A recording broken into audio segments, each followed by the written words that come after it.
There's no feeling more intense than starting over. If you deleted your homework the day before it was due, as I have, or if you left your wallet at home and you have to go back after spending an hour in the commute. If you won some money at the casino and then put all your winnings on red but it came up black. If you got your best shirt dry cleaned before a wedding and then immediately dropped food on it. If you won an argument with a friend and then later discovered that they just returned to their original view. Starting over is harder than starting up. If you're not ready for that, like if you've already had a bad day, then what you're about to go through might be too much. Feel free to go away and come back. I'll be here. Alright, thanks for coming with me on this trip. I'll understand if you have to take a break at any point. Just find a safe place to stop and quit the game. Don't worry, I'll save your progress, always, even your mistakes. This game is a homage to a free game that came out in 2002, titled Sexy Hiking. The author of that game was Jazuo, a mysterious Czech designer who was known at the time as the father of B games. And B games are rough assemblages of found objects. Designers slap them together very quickly and freely, and they're often too rough and unfriendly to gain much of a following. They're built more for the joy of building them than as polished products.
Oh, you just lost a lot of progress.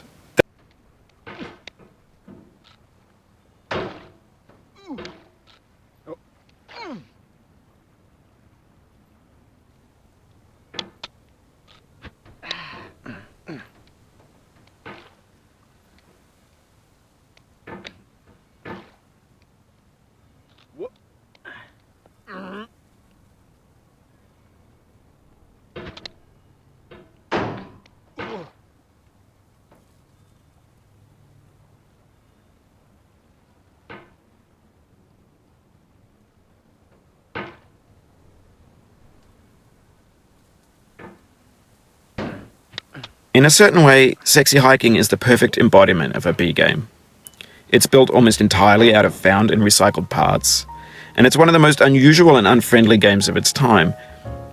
In it, your task is simply to drag yourself up a mountain with a hammer. And that act of climbing, in the digital world or in real life, has certain essential properties that give the game its flavour. No amount of forward progress is guaranteed. Some cliffs are too sheer or too slippery, and the player is constantly, unremittingly in danger of falling and losing everything.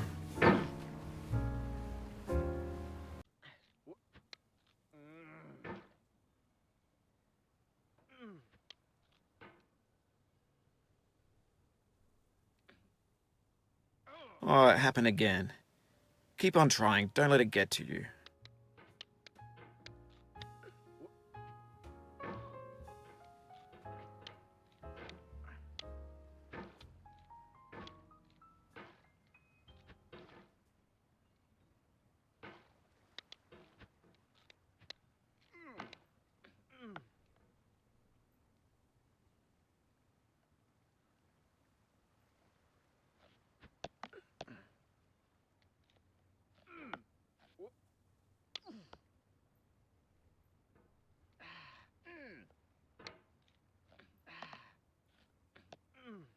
This thing that we call failure is not the falling down, but the staying down.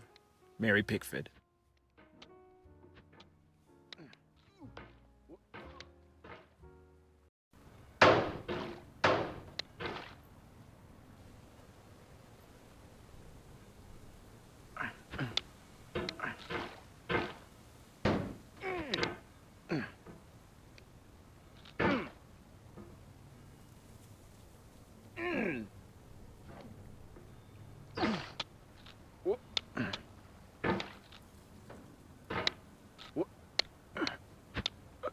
Anyway, when you start Sexy Hiking, you're standing next to this dead tree that blocks the way to the entire rest of the game.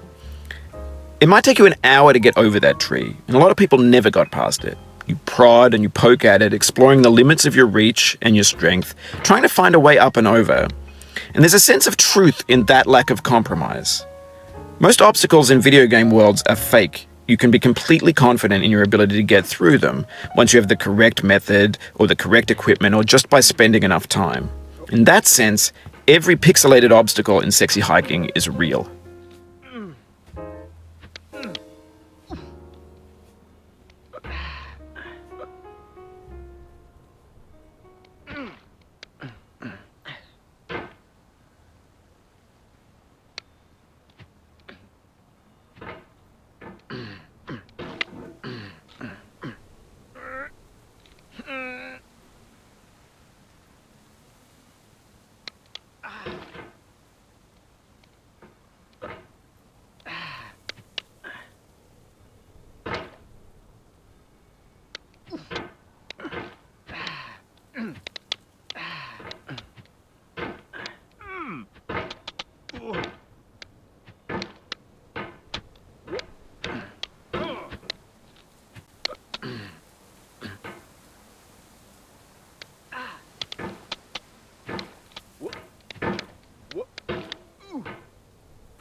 The obstacles in Sexy Hiking are unyielding, and that makes the game uniquely frustrating.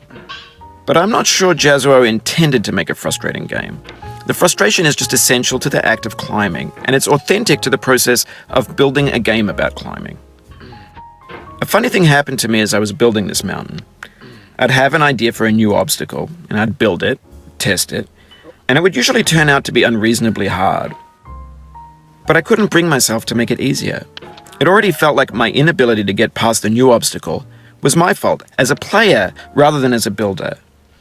Imaginary mountains build themselves from our efforts to climb them, and it's our repeated attempts to reach the summit that turns those mountains into something real.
Get nasty over there, boy.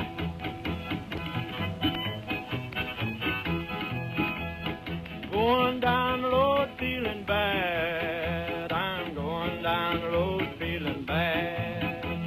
Going down the road feeling bad, and I ain't going to be treated this way.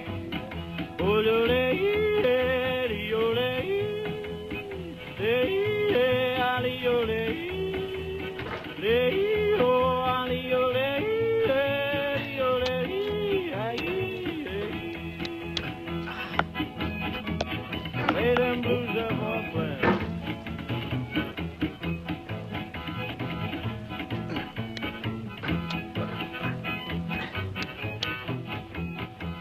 Down in the jail on